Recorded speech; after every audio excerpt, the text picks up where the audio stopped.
All right, good morning, good afternoon, or good evening, everybody. Today is Thursday, January the 20th, 2022, and oh my gosh, we have a lot to jump into. I'm not trying to get anyone overly excited for no reason, but I mean, when you see what we'll be covering here, it'll make you think in a handful of different directions, in my humble opinion. So first and foremost, let's jump right into it.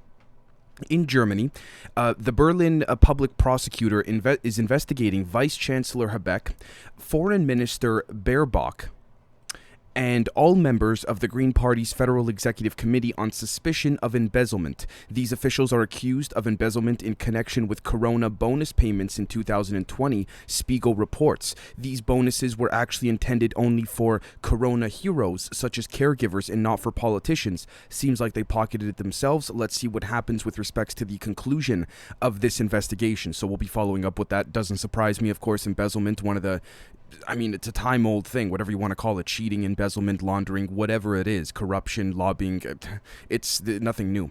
The next thing is that deported Serbian tennis star Novak Djokovic has bought an 80% stake in Danish biotech company Quant Biores, aiming to develop an alternative COVID treatment. Again, he was recently pushed out of Australia, from my understanding, with respects to the Tennis Australian Open, which is considered around the world for tennis players. Anyone who knows about tennis, which I don't avidly, to be honest with you, but anyone who even remotely has an idea about it knows the Australian Open is a big thing.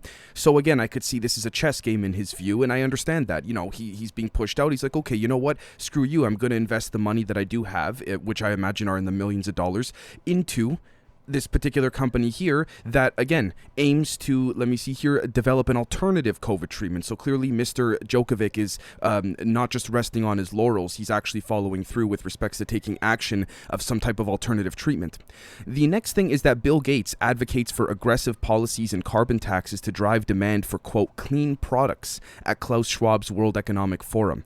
The reason I say that's a whole boatload of nonsense is not because it's just Bill Gates and Klaus Schwab mentioned in this title here. Let's give them the benefit of the doubt, but because look at what we cover on the other series and episodes and content angles of our show.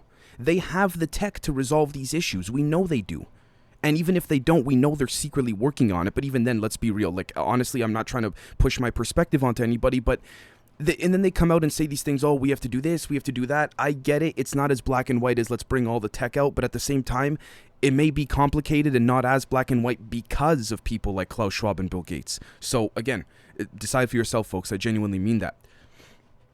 The next thing is that German Interior Minister Nancy Faeser of the Social Democratic Party has accused Google and Apple of inciting, quote, right-wing extremism and conspiracy theories, end quote, because they offer Telegram in their app stores. Again, I don't know what the discrepancy is with respects to the German government specifically having an issue with Telegram. Could it be that there's a lot of people on Telegram in their country that are not following a certain narrative that the German government wants them to follow? I don't know. It's hard to say. I'll be honest with you, right? I believe there was someone in the comments a couple days ago on YouTube with respects to KRAKEN, because we covered that as well, Germany and Telegram, so the government of Germany and Telegram going at it, and I think someone gave an explanation, so I'd like to thank you if that was the case. Anyways, the next thing is that Russia said to NATO and the United States that, quote, the countdown begins.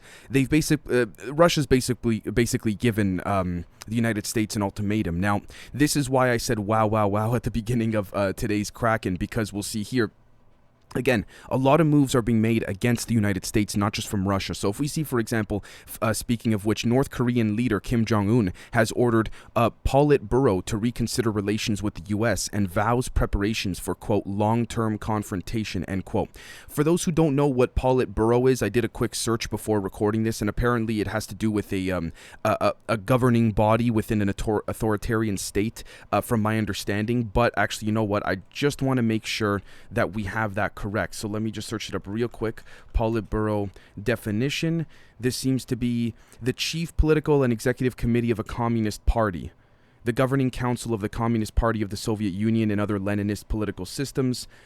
Okay, it is a senior policy-making body in a political organization, generally consisting of members who are appointed by the party in control of the organization or who attain membership through their personal political affiliations. Okay, so that's what the Politburo is for those that don't know. glad to know that I clarified that for myself as well. The next thing leading up to all of this is Biden on Russia. So if anyone saw the press conference that Biden held on Ukraine and Russia yesterday, my God, I mean, I really mean this when I say this. I think, folks, some of you right now and some of your kids could do a better job than what Biden did at that press conference. Yes, and I genuinely mean that, because Biden said on Russia, and I quote, "If they invade, they're going to pay. Their banks will not be able to deal with dollars." Okay, fine. People laughed at that statement or whatever, right? But speaking of which, to follow up on that, Biden on Russia invading Ukraine, he says, quote, "It depends on what it does. It's one thing if it's a minor incursion," end quote. Holy crap. Biden then went on to acknowledge that NATO is divided on the response after saying that Putin seeks to divide NATO. And then shortly after this press conference, the White House had to put out a statement clarifying Biden's remarks concerning Ukraine and Russia. Holy Christ. Forget Biden maybe giving up the whole strategy of what NATO was thinking internally in terms of, okay, if Russia just sort of goes over the border into Ukraine in a small incursion, we won't respond as aggressively as if there was some mass invasion of Ukraine. You now have European leaders going on their social media. You have the president of Ukraine himself saying, whoa. We're not going to tolerate Russia even crossing the border just once. You had a lot of conservative political commentators like Ben Shapiro saying, as a joke, but also seriously, Biden basically just said in that press conference he'll let Putin just take the tip. Again, that sort of sexual innuendo reference, so to speak, if I paraphrase that correctly. But Jesus Christ, he gave away the strategy. I mean, assuming that's the strategy, but even then, holy cow. Now we can argue, oh my God, maybe he said this on purpose, but I doubt that. I mean, let's be honest, folks. Look at the gaffes. It's so bad that the Trusted News Initiative, which is ran basically by Reuters and a few others via Twitter, the same one that Dr. Malone talked about with Rogan. The Telegraph had to submit an article to the Trusted News Initiative, which is on Twitter's news homepage, saying Biden's gaffe may have given up their strategy. So I don't know. Could it be, again, the intelligence agencies taking advantage of Biden's gaffe to pull a double psyop on the Russians? We have to consider all of it. I'm being honest. But I mean, I holy crap. Biden went on to say, for example, and I quote, "I'm not Bernie Sanders. I'm not a socialist." He said this at the same press conference yesterday, which is also a bit of a conflictual statement because, again, he never... Anyways, I'm not going to get into that. There's much more pressing issues. Point is, Biden doesn't know what the hell's going on. So to follow up on this, the Russian central bank is set to prohibit all cryptocurrencies such as Bitcoin in the country, including transactions, mining, and circulation. In a statement issued on Thursday, the central bank said that the and I quote, "The statues of the Russian ruble, which is not a reserve currency, does not allow Russia to take a soft approach or ignore the growing risks," end quote, from cryptocurrencies. Cryptocurrencies have several characteristics of a pyramid scheme, the Russian central bank statement also said as well. I understand that. And again, there's a lot of people that said maybe it was Putin himself that sort of orchestrated the idea, or his intelligence teams orchestrated the idea of crypto and put it out into the world. And therefore, this is a way of creating the problem or creating a new currency, then taking advantage of that creation, sort of like how the US creates the problem, then the solution. So again, I don't know what to say at this point. I don't know what to think with respects to that. And I don't want to push my personal views that I don't even know are solidified on my end onto you folks, so please decide for yourself. Speaking of which, Ukraine's President Zelensky tweeted out on minor incursions, like, no, this is not happening. There's no way that we're going to allow this. Even, like, apparently, it's so bad that on CNN's Jake Tapper, I caught a little clip of that, CNN's correspondents in Ukraine are apparently, to me personally at least, looking like they're shitting their pants because of what Biden said, because the reporters are there themselves. What if Putin goes in and what's going to happen to the reporters if he even goes over just the edge? So again, and according to the reporters there, they said it on Jake Tapper, one of the most arguably establishment-serving hosts there is in the mainstream media. The reporter said, Jake, all these Ukrainian politicians, whether it's in different parts of the country or in the capital of Ukraine, in Kiev, are shocked, are freaking out of what Biden said. Well, if it's just a small incursion, it's fine. What? I don't mean to misquote. He didn't say it's fine. He just said it's one thing if it's a minor incursion. But he was leading up to saying that. So again, take that as you will. The next thing is that we will see here in the British Medical Journal, one of the world's oldest general medical journals, calls for the full and immediate release Of all data related to COVID vaccines and treatments, the BMJ, the British Medical Journal, is a weekly, peer-reviewed medical trade journal published by the trade union, the British Medical Association. The BMJ has editorial freedom from the BMA, from the British Medical Association. It seems to, again, I'm not trying to lean you folks in one direction or the other, but if we're going to make the connections on the surface, at least, it's consistent with what Dr. Malone said, and with respects to, again, the professors that came together from, I believe it was Oxford, Stanford, and I think Yale, if I'm not mistaken, that came together with respects to the Great Barrington Declaration about how they were concerned about lockdowns. How, again, are those professors fringe professors, quote, so to speak, if they're from Oxford, Stanford, and I believe it was either Yale or Harvard in that last one there. Please forgive me if I didn't accurately depict that final professor's origination. But anyways, the next thing is that up to 60% of all COVID patients in London's hospitals are not primarily being treated for the virus. Only 1,200 of London's nearly 3,000 COVID patients were primarily being treated for the virus, which was, if we put it in a percentage, 40.7%, according to official statistics released today. This is according to the Daily Mail. So again, I speak to YouTube for those that, if they're going to ban me or anything like this. I mean, look, it's from the Daily Mail. They're considered mainstream media, a mainstream media website per se, technically speaking, right? So again, at that point, to what extent do we say this is misinformation? Again, it gets into that whole debate as in, holy crap, we're being lied to from almost every angle, really. The next thing is that the Doomsday Clock is set once again at 100 seconds to midnight. The Bulletin of the Atomic Scientists have announced. For those that are not familiar with this, there is a board of basically scientists that fear a nuclear war approaching. And this is nothing new from my understanding, and they've essentially established a Doomsday Clock, so to speak. When the hand gets to midnight, I believe that is when the scientists believe that we are, I think, days, if not hours away from nuclear war. Obviously, the clock is to scale. It's all relative, obviously. I don't know exactly off the top of my head what the 100 seconds to midnight specifically represents, so I'm not going to sit here and pretend like I know and preach some nonsense to you guys. But yeah, again, I'm sure that's not a good thing. 100 seconds to midnight, that's real close. The next thing is that, by the way, the only reason why I'm giggling about that is because if I don't giggle, I'm going to cry. So the next thing is that German producer price inflation has jumped 24.2% in December, year over year, the highest increase in the history of the index since World War II.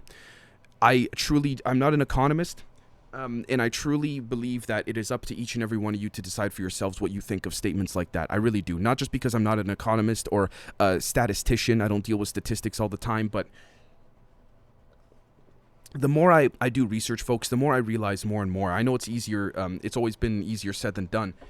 But I notice more and more, everyone interprets data differently. We can interpret the numbers, we can always manipulate and play with the numbers, and if what's been going on in the past couple years with respects to the beep boop hasn't shown that, then I don't know what will. So, which is why when I report these numbers, it's just so we can stay up to date, but again, we can fudge those numbers in so many different ways, I'm certain. So it depends, that's why I leave it up to you folks to interpret as you see fit.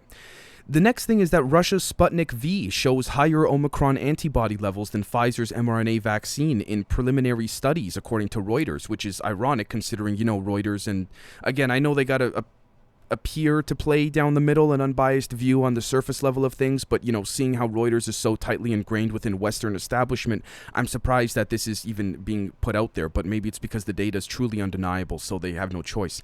The next thing is that Austria's National Council has passed its mandatory vaccination law by 137 to 33. 137 in favor, 33 not in favor. Again, assuming the people voted in the right politicians to make such decisions, but even then, there's that big disconnect.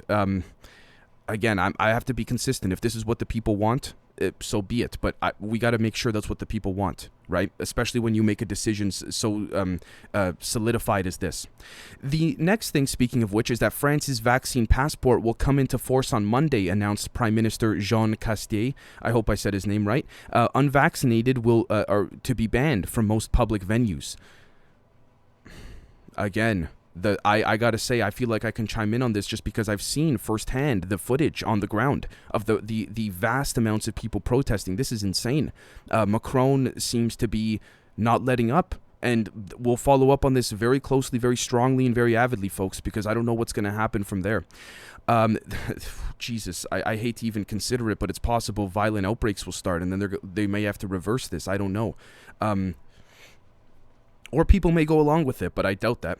The next thing is that newly declassified videos show for the first time the botched U.S. drone strike in Kabul that killed 10 Afghan citizens, despite repeated misinformation being... oh, excuse me. My apologies. That's the next point.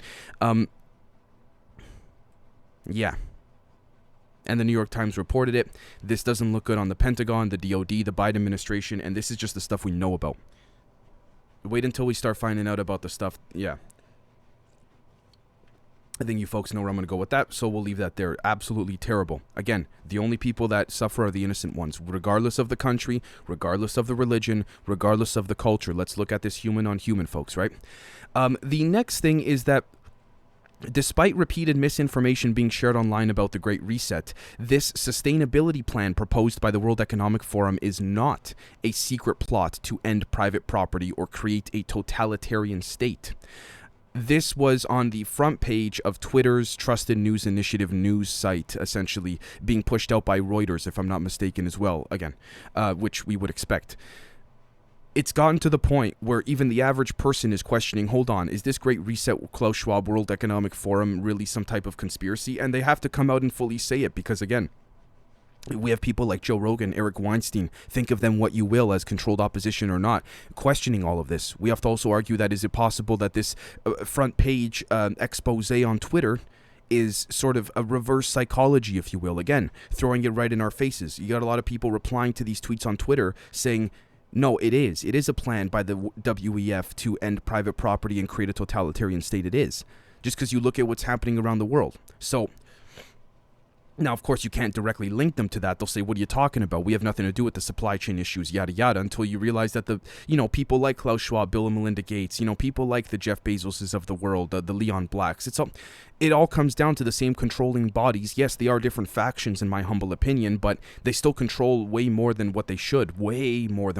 So, the next thing is that a U.S. Senate panel has approved a bipartisan bill that would make it illegal for big tech to favor their products over competitors, according to the Wall Street Journal. I imagine, for example, this would be the case with Amazon trying to just make their own rip-off versions of batteries, diapers, all these different things to undercut the competition.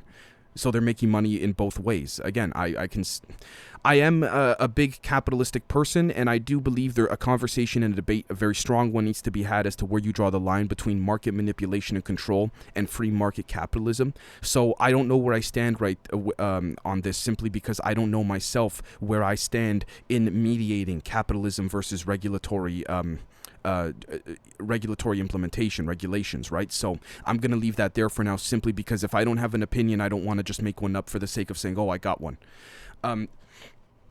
The next thing is that Sudanese judges and the United States have denounced a crackdown on anti-coup protesters. Thousands resume anti-coup protests in Sudan as U.S. diplomats try to bolster the United Nations' efforts to cajole the military in restoring the transition to full civilian rule.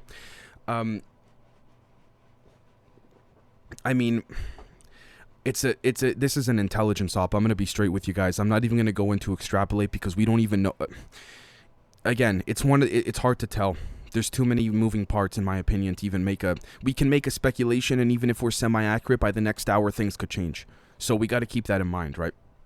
The next thing is that Israeli police chief has ordered a probe into the NSO spyware claims, but the police commissioner says that an internal investigation of police force using the NSO spyware did not yield cases of unlawful surveillance. Well, again, get the Israeli police to say that there's nothing wrong with what the Israeli police were doing. It's like if I murdered someone and said, I went into court to defend myself and said I didn't murder the person, I found no evidence that I did it, then the judge goes, okay, you're free to go. I mean, I don't know. Maybe I'm missing context here, but that's what I see when I look at this face value. Right? It's like when Dr. Fauci said in Congress, no, it was not gain of function. It was because, people approved up and down the chain have shown that it wasn't. Yeah, people approved up and down the chain by you, Fauci. So, again, context-based. Yeah. So take that as you will. The next thing is that Turkey's central bank has hit pause and has left interest rates unchanged. Turkey's central bank has voted to hit pause on an easing cycle that started in September and saw the lira crash. Again, I imagine this is strategy. Erdogan, I'm not trying to put faith in him, but I imagine he knows what he has to do. He knows, I think he has, whether he's right or wrong internally, he knows he's being attacked externally, whether it's through intelligence operations or otherwise. Something's happening in Turkey on an intelligence level that's big, that is not being reported on the surface even remotely, in my humble opinion. Maybe I'm wrong, but that's what I see going on there. This and Turkey's central bank hitting pause on leaving interest rates unchanged is, of course, a response to that sort of tit-for-tat chess game, in my opinion. The next thing is that President Biden is mulling redesignating Houthis as a terrorist group. U.S. President Joe Biden is considering putting the Houthis back on the U.S. list of foreign terrorist groups 1 year after revoking the designation. Sure, because Houthis bombed the UAE, right?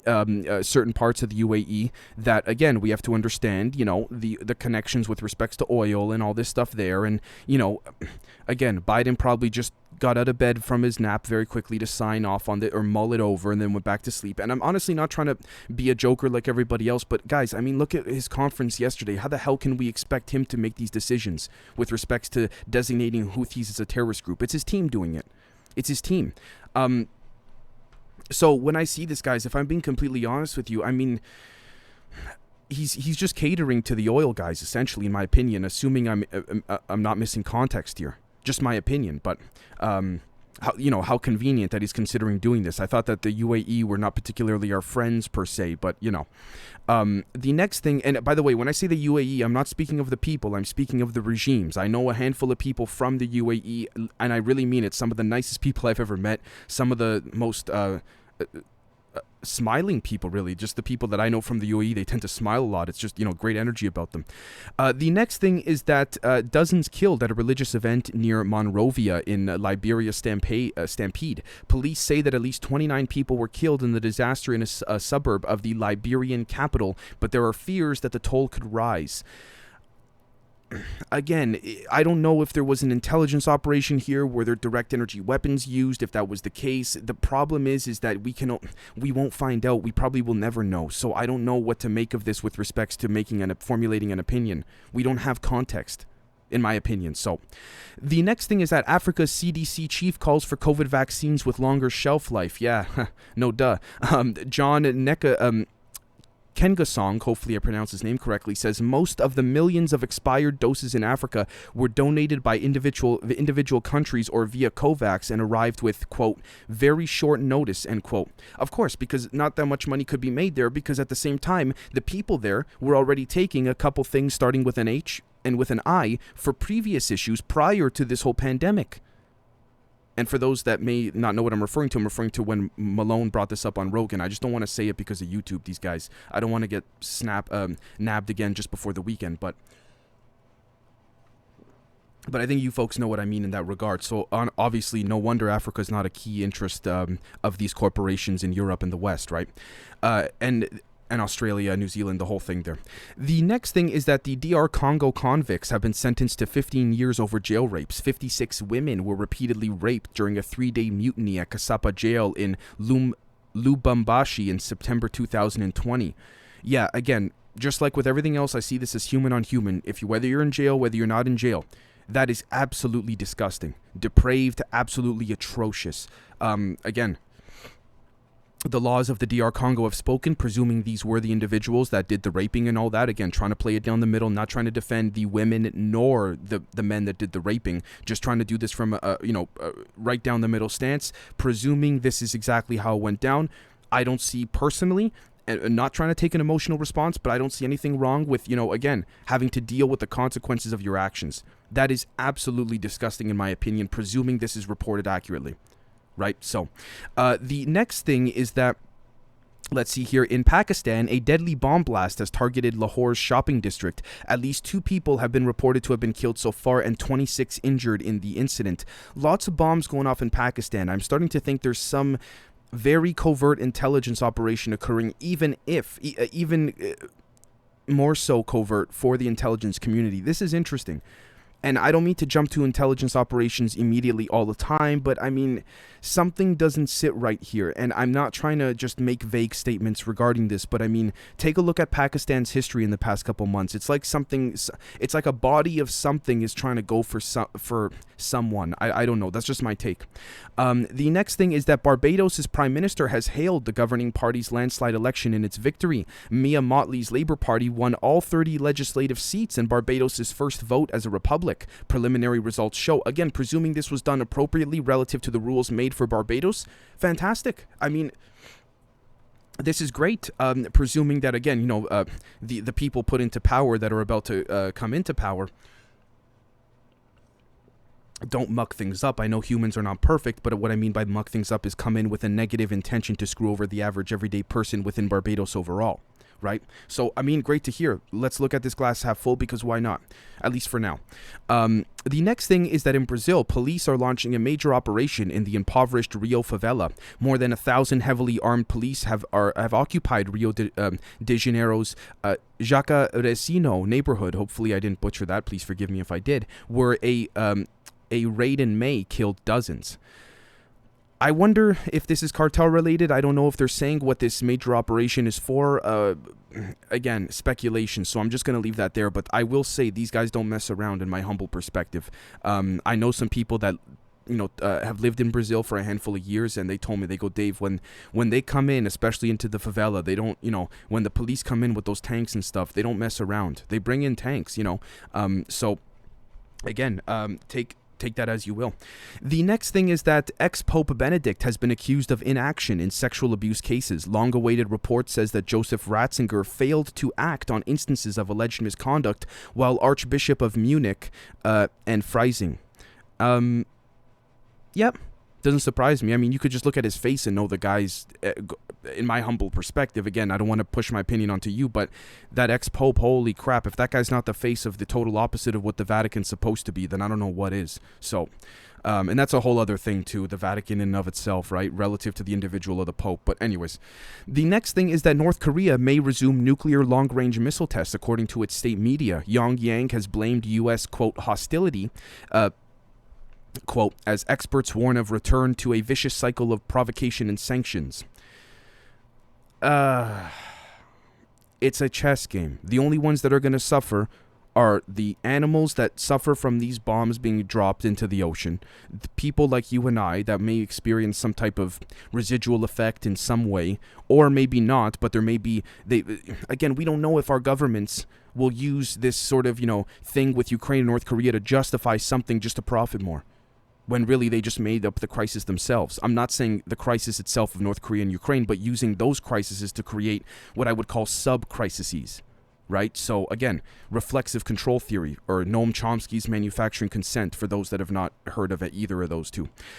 The final thing is that most cases of a mysterious illness striking U.S. officials dubbed Havana syndrome were not caused by a foreign power, CIA officials say. Since 2016, U.S. diplomats around the world have reported symptoms, sparking suggestions that Russia, China, or another adversary could be responsible.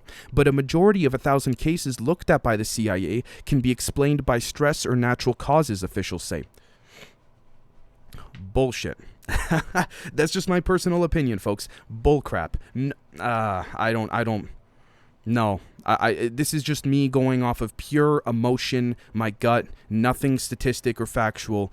I'm just going to be very clear right there. This is just me pretending like I'm sitting in a room with you right now shooting the shit, and we just read this report together. I'm calling BS, but that's just me. So, speaking of which, for those on YouTube, I just wanted to point out before we wrap up today's Kraken on the right-hand side, in 1996, a Utah family fled their ranch in terror after seeing a wolf-like humanoid on their property with glowing red eyes and an apparent immunity to bullets. The creature they spotted may have been the mythical Skinwalker.